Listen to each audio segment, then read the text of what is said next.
आहे. सध्या मान्सूनच्या पुढच्या प्रगतीसाठी अनुकूल वातावरण मध्य भारतामध्ये तयार झालेलं आहे. पूर्व शाखा आणि पश्चिमी शाखा दोन्ही ठिकाणी मात्र फारशी प्रगती झालेली नाही. आज देखील मान्सूनने प्रगती केलेली नाही, परंतु आपण बघतो ती पश्चिमी शाखा देखील कमजोर आहे आणि पूर्व शाखा देखील सध्या कमजोर आहे. मध्य भारतावर होत असलेल्या पावसामध्ये महाराष्ट्राचा समावेश आहे. विदर्भ, मराठवाड्याचा उत्तरेकडील भाग, त्यानंतर बारामतीच्या आजूबाजूने, अहिल्यानगरच्या आजूबाजूने थोडंफार वातावरण आहे आणि मग पुढे नाशिक पूर्व भागामध्ये, छत्रपती संभाजीनगर भागामध्ये आज पाऊस झालेला आहे. जालना भागामध्ये पाऊस झालेला आहे. अकोला, अमरावती, बुलढाणा किंवा अगदी नागपूर, भंडारा, गोंदिया, चंद्रपूर, गडचिरोली, यवतमाळ, वर्धा, अगदी नांदेड, वाशिम, हिंगोलीपर्यंत देखील पावसाळी वातावरण आहे. ठिकठिकाणी भाग बदलत, त्याच्यामुळे पावसाचं वातावरण आज महाराष्ट्रात आहे, परंतु स्थानिक स्वरूपाचे वातावरण तयार झाले. दोन्ही मान्सून शाखा मात्र सध्या ठप्प आहेत. आपण आजचा मान्सूनचा प्रोग्रेस जर बघितला तर जवळपास 23 तारखेपासून 26 तारखेपर्यंत पश्चिमी शाखा ठप्प आहे. 12 तारखेपासून 26 तारखेपर्यंत पूर्व शाखा देखील ठप्प झालेली आहे. त्यामुळे एकूणच याचा विकास होण्याकरता आपल्याला वातावरण अनुकूल होते मध्य भारतामध्ये. त्यामुळे थोडं मध्य भारतामध्ये किंवा पूर्व शाखेकडे प्रगती होऊ शकते. आपण महाराष्ट्रामध्ये जेव्हा संपूर्ण येलो कलर बघत होतो, तो अतिशय म्हणजे 60% प्लस ज्या ठिकाणी घट आहे पावसाची, त्या ठिकाणचा तो आराखडा होता.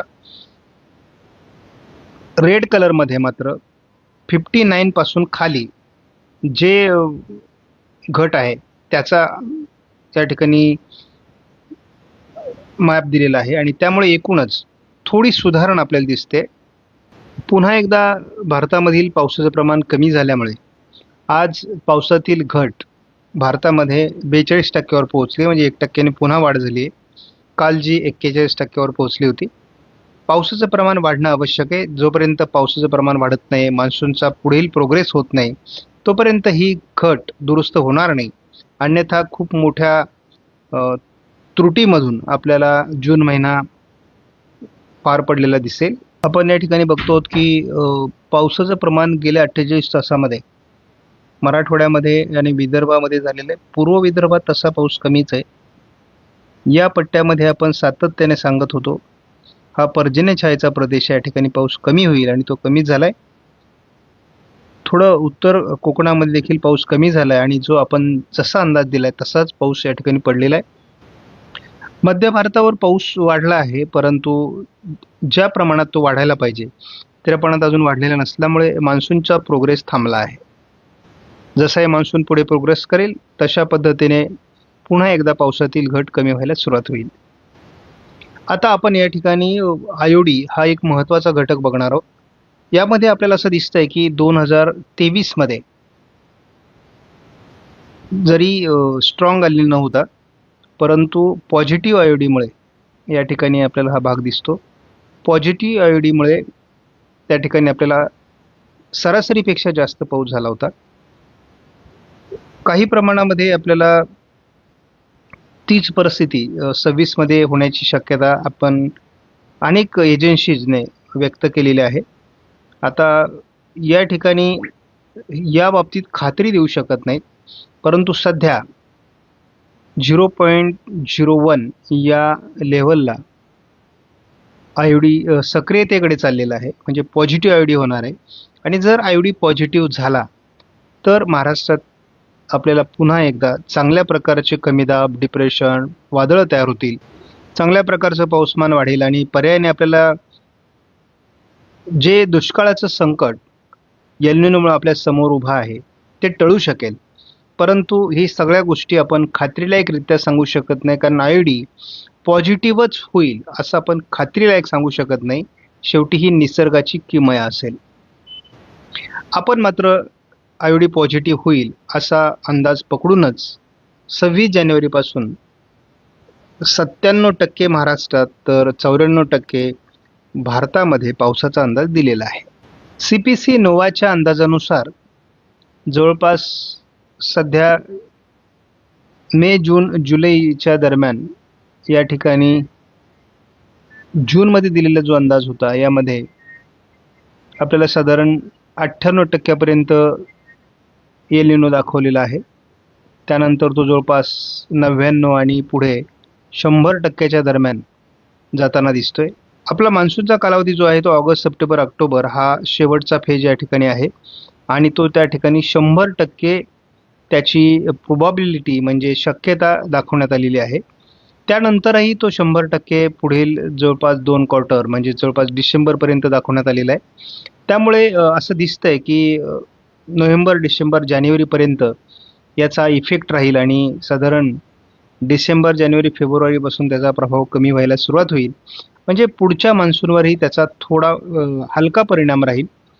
पण त्याच वेळेस आपल्याला या ठिकाणी असं थोडा नॅचरल कंडिशन वाढताना दिसते इथे हळूहळू आणि जसे महिने पुढे जातील, क्वार्टर्स पुढे जातील, तसं त्याचं प्रमाण वाढताना दिसेल. त्यामुळे पुढचा मान्सून या मान्सूनची जेवढी आपल्याला पावसाच्या कमतरतेची, विषमतेची शक्यता वाटते, तेवढी पुढच्या मान्सूनवर राहणार नाही. परंतु थोडा सुरुवातीचा कालावधी ज्या जूनचा वगैरे खराब होऊ शकतो असा अंदाज आहे.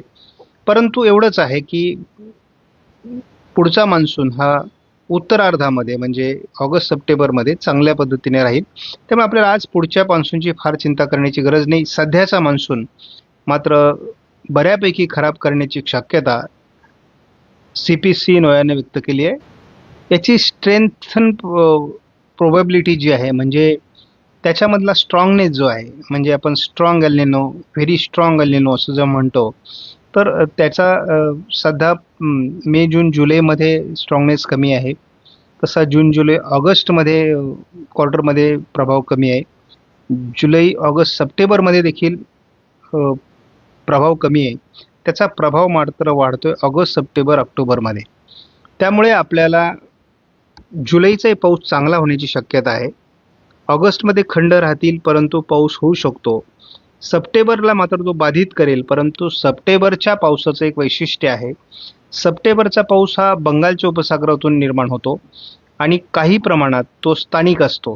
त्याच्यामुळे आपल्याला एल निनोचा त्याच्यावरचा प्रभाव कमी जाणवेल. तर पावसाचं प्रमाण खूपच घटण्याची शक्यता नाकारता येत नाही. जसं आता जूनमधली आपण घट बघतो आहोत. आपण या ठिकाणी बघतो की GFS मॉडेलनुसार 27 तारखेला महाराष्ट्रामध्ये दक्षिण मराठवाडा, मध्य महाराष्ट्र, पश्चिम महाराष्ट्र, कोकण पुन्हा पावसाळी ॲक्टिव्हिटीज वाढण्याची शक्यता आहे. तीच परिस्थिती आपण मध्य महाराष्ट्र, पश्चिम महाराष्ट्र किंवा दक्षिण मराठवाडा, कोकण असं 28 तारखेला वाढताना दिसतं. आज सध्या तरी पावसाचं वातावरण कमी असलं तरी महाराष्ट्रामध्ये थोडं पावसाळ्याच्या वातावरणात बदल होऊ शकतो. थोडं या भागामध्ये पावसाळी वातावरण दाखवण्यात आलं आहे किंवा विदर्भात थोड्या पावसाळी घटना घडू शकतात आणि थोडं पावसाळी प्रमाण नांदेड किंवा यवतमाळ, चंद्रपूर, गडचिरोली, नागपूर, भंडारा, गोंदिया किंवा अमरावती या भागात, वर्ध्यामध्ये पावसाचं प्रमाण वाढू शकतं आणि त्याचबरोबर कोकण किनारपट्टीमध्ये देखील पावसाचं प्रमाण वाढू शकतं. या पर्जन्यछायेच्या प्रदेशात आपल्याला उद्या देखील पावसाचं प्रमाण थोडं कमी राहणार आहे. 28 तारखेला पावसाच्या प्रमाणात खूप बदल होईल. यामध्ये आपल्याला असं दिसतंय की कोकणामध्ये दक्षिण कोकणासहित मुंबईपर्यंत मुसळधार पावसाचं वातावरण तयार होऊ शकतं. त्याचबरोबर जळगाव, मालेगावचा म्हणजे नाशिक पूर्वचा भाग, छत्रपती संभाजीनगर, जालना, अहिल्यानगरचा पूर्व भाग, बीड, अगदी सोलापूरपर्यंत म्हणजे या सर्व भागामध्ये पावसाळी वातावरण वाढणार आहे. अगदी विदर्भाच्या पूर्व आणि दक्षिण भागामध्ये म्हणजे खास करून या भागामध्ये पावसाळी प्रमाण वाढणार आहे. या 48 तासात हवामानात मोठा बदल अपेक्षित आहे. इथे आपण पुढील 48 तासाचा म्हणजे 28 तारखेपर्यंतचा जरी अंदाज बघितला तरी हवामानात बदल होतोय. महाराष्ट्रात पाऊस वाढतोय. म्हणजे यामध्ये आपल्याला थोडं विशाखापट्टणमकडून पावसाळी क्षेत्र हलक्या स्वरूपामध्ये, अतिशय हलक्या चक्राकार जी आपल्याला जाणवणारही नाही अशा एका चक्राकार स्थितीच्या माध्यमातून महाराष्ट्रात वाढत आहे.